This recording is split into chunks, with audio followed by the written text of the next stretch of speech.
Olá, seja muito bem-vinda, muito bem-vindo. Eu sou Ana Carolina Braga, esse é o canal Posso Te Mostrar. Estou recebendo aqui no estúdio a doutora Edilene Gualberto, advogada no Brasil, advogada aqui em Portugal.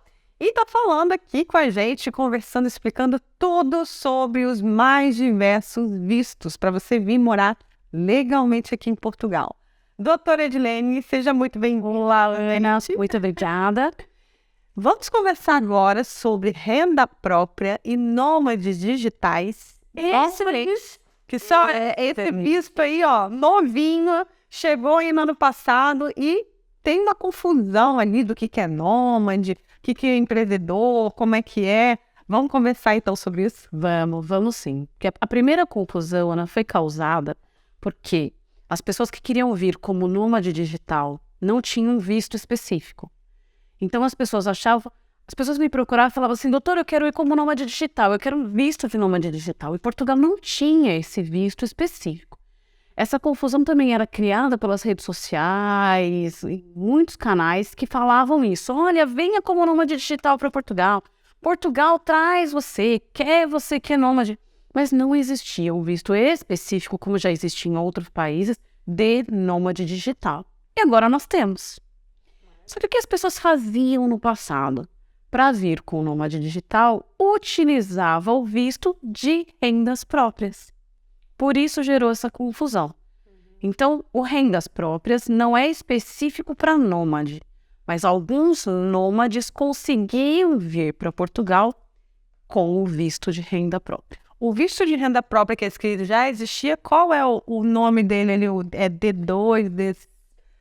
Usualmente as pessoas chamam de D7. D7.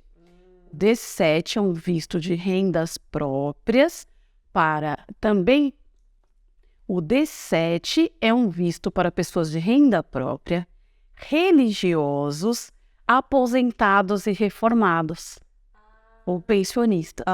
Então, muito que a gente fala é o visto dos aposentados, mas não só isso. Então, se você tem aposentadoria no Brasil, ou seja, já tem a sua renda, é uma coisa que você não precisa trabalhar para ter, já vai cair ali todo mês, é esse de rendas próprias. Inclusive, isso é muito interessante que você falou aí de religiosidade, né? A pessoa que também trabalha...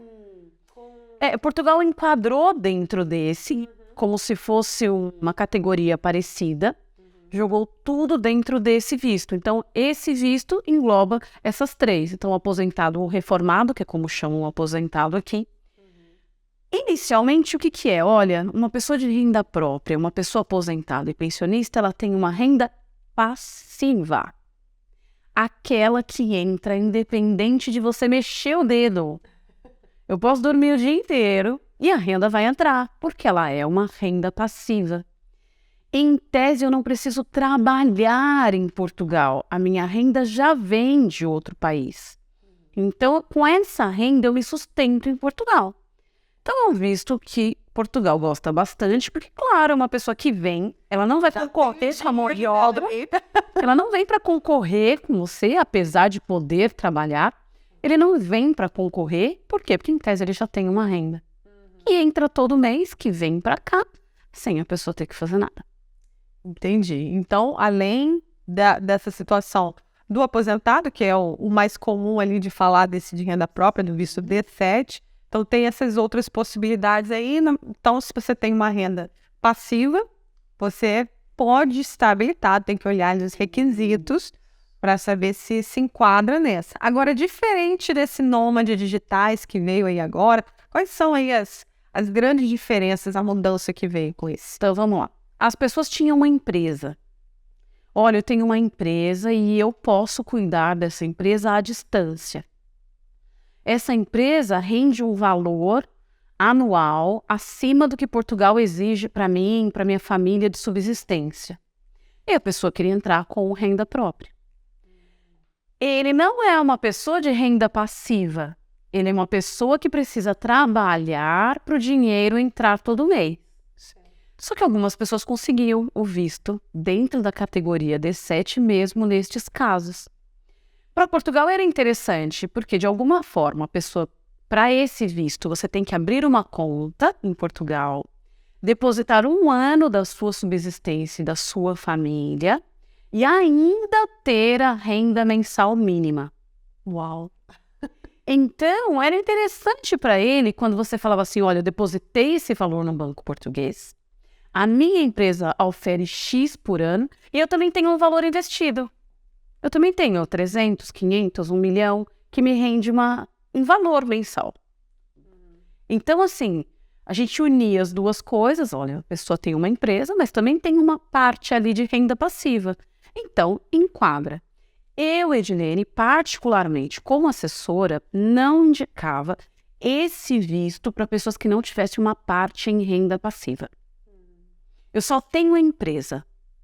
Então, eu achava muito arriscado. Apesar de saber de pessoas que conseguiram, é mais arriscado. Por quê? Porque não é específico. Ele não tem uma renda passiva. Mas se a pessoa dizia, olha, doutora Edilene, eu tenho a empresa, eu também tenho 2 imóveis que rendem um valor de aluguel mensal, e eu tenho mais um valor investido em alguma aplicação, numa XP, no banco. Pronto, nós montávamos um processo dizendo, olha, consulado português, a minha empresa oferece X por ano, declarado, que pro rendas próprias é muito importante que essa renda esteja declarada e seja tributada. Se não for uma renda tributável, você vai cair em exigência. Então, você coloca lá, olha, tá vendo? A minha declaração da pessoa física, eu, Edilene, estou entrando com visto, não é a minha empresa. A minha declaração da pessoa física diz que eu tenho uma empresa e que como sócio eu recebo esse valor pode estar tributável ou ter sido tributado na pessoa jurídica, você vai ter que explicar na sua carta de motivação. Então, você entra com esse pedido de visto e diz, além disso, olha, minha declaração de imposto de renda mostra que eu tenho 2 imóveis, que eu tenho valores investidos e aplicados, meu extrato bancário é X. Então, a gente conseguia montar esse processo e entrar com o pedido de renda própria, mesmo que a pessoa fosse empresária. Unificava as rendas. Certo. Agora, a pessoa era só nômade. Olha, eu presto serviços. Eu não tenho dinheiro para depositar 1 ano em Portugal, eu não tenho nada. Então, para mim, não tinha visto para essa pessoa. Ele não prestava serviço aqui, ele não enquadrava em nenhum daqueles vistos para trabalhar em Portugal, como nós já falamos nos vídeos anteriores. Então, não dava para entrar com um processo por ser só nômade. Portugal preencheu essa lacuna, trazendo o nômade digital, que é para você que não precisa trabalhar aqui, que tem um rendimento mensal, mas que não é de renda passiva, é de trabalho. E quais são aí as exigências, então, para o nômade digital? Esse novo visto que veio aí no ano passado e que agora facilitou essa situação. Então, facilitou, mas tem uma exigência alta, porque ele exige que a pessoa tenha uma renda mensal, pelo menos nos últimos 3 meses, de 4 salários mínimos portugueses.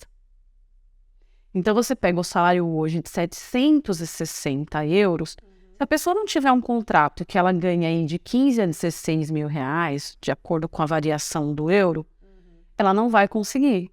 Então, a gente não pode dizer que tem uma camada grande da população trabalhando como prestador de serviço e mensalmente ofira de 15 a 16 mil reais por mês. Isso, 15, 16 mil, se tiver ela picando ali, ela via sozinha. Porque se ela for vir aí com a família, vai aumentando. Aí vem uma questão com o acompanhamento familiar.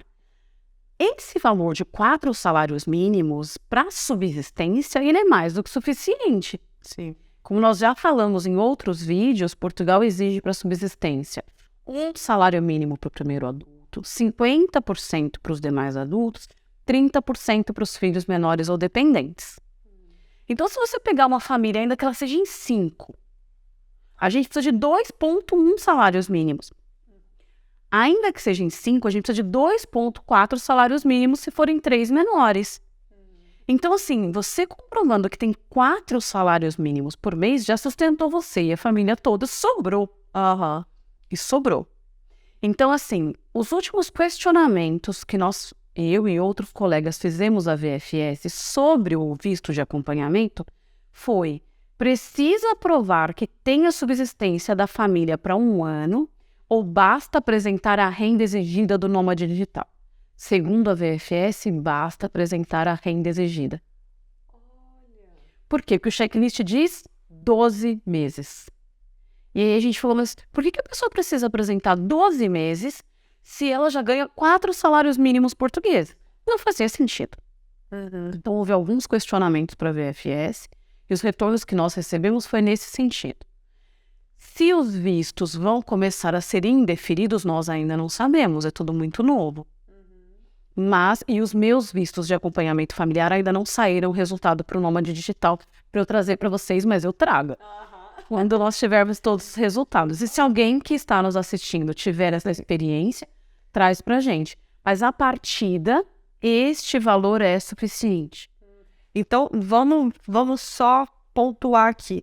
O rendas próprias, ele precisa mostrar ali um ano desse valor de um salário mínimo português por mês, né, durante um ano, então, depositado. Além de ter a sua renda ali caindo todo mês. Isso se ele for sozinho. Isso, se for salário mínimo, se for sozinho. Vai trazendo a família, vai aumentando esse valor. Agora, o de nômade digital, ele está falando, então, que você precisa de 4 salários mínimos português por mês, mas ele pede ali os 3 últimos mesmos.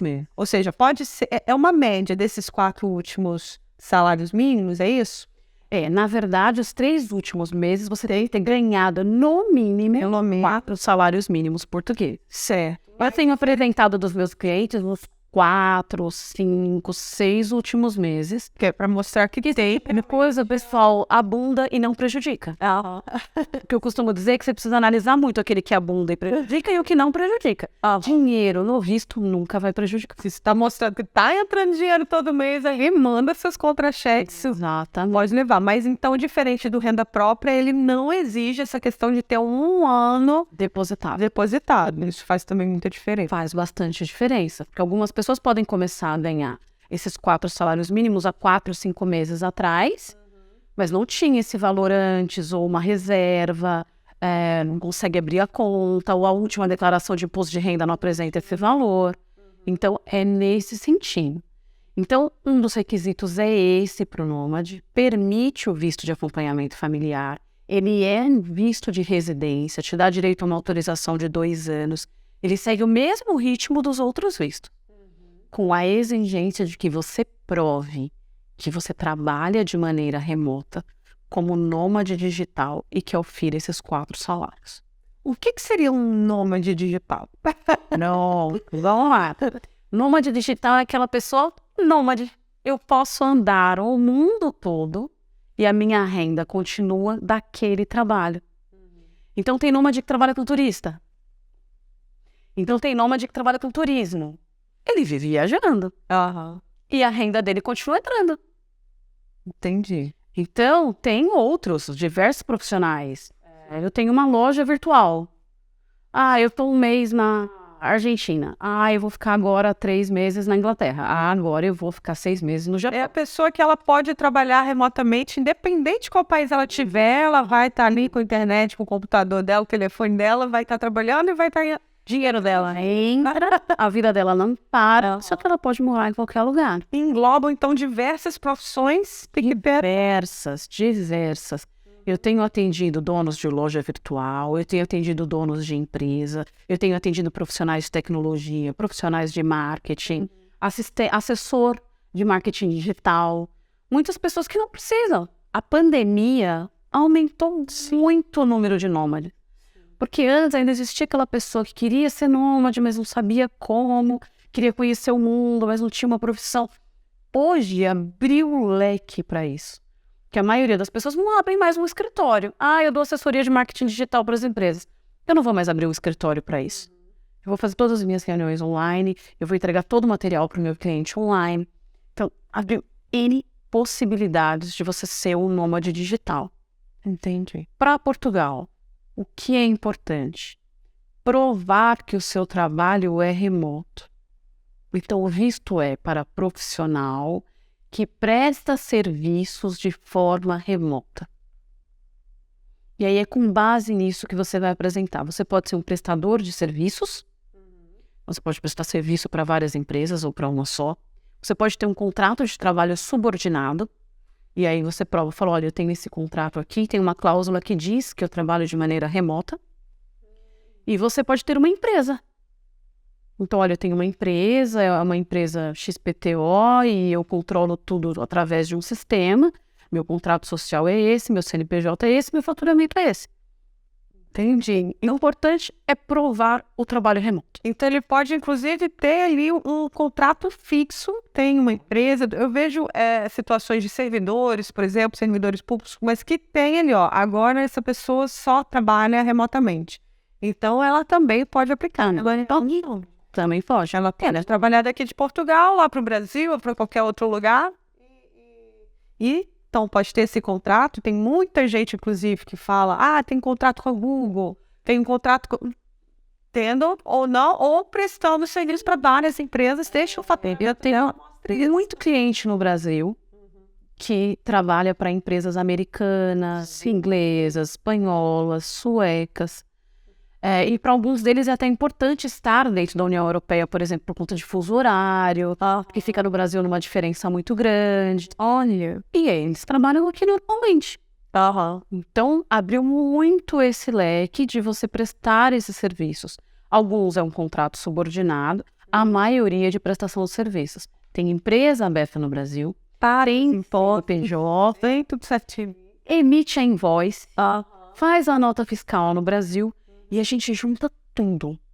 Que, como eu já disse em outros vídeos, sua carta de motivação e os seus documentos é o coração do seu processo. Então, assim, na sua carta de motivação você vai dizer, olha, nos tantos últimos meses eu faturei tanto, que equivale a tanto em euro. E eu comprovo isso através do contrato, invoice, nota fiscal, extrato bancário, que entrou todos esses valores. E aí você prova para o consulado que você, de fato, é um nômade digital e que sua renda abrange aquilo que ele exige. Excelente. Eu gostei. Mais alguma coisa aí ficou faltando falar sobre nômade, rendas? Não, eu acho que as pessoas só precisam ter essa consciência da diferença, né, do renda própria e do nômade, por conta disso. Então, o nômade, ele trabalha, ele está ativo. Se, em geral, o renda própria, ele não precisa estar ativo. Ele pode ter um dinheiro investido, ele pode viver de rendas de aluguel, Sim, tem vários imóveis, vários investimentos, valores aplicados na bolsa, eu vivo disso. Então, eles vêm. E o religioso, ele não precisa ser uma pessoa de dinheiro, mas ele tem que estar atrelado a alguma instituição religiosa que seja reconhecida em Portugal. Essa instituição faz um convite ou um contrato subordinado, você pode vir para trabalhar, e tem que dizer o que você é dentro dessa religião, e que categoria você está, e te convidar como religioso. Mas, em geral, ela está ali te patrocinando. Aí, esse não exige a renda. Então, é só para as pessoas terem uma ideia de diferença de tudo isso. Muitos vistos, né? É que o Portugal Tem muitas categorias, dá para enquadrar em algum.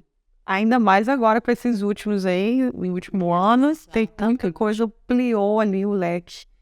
Ótimo. Bom, você falou aí de investimento, então no próximo vídeo vou falar mais sobre vistos para investidor. Porque às vezes as pessoas acham que ele tem renda própria e vem para investir, mas quem é investidor em Portugal?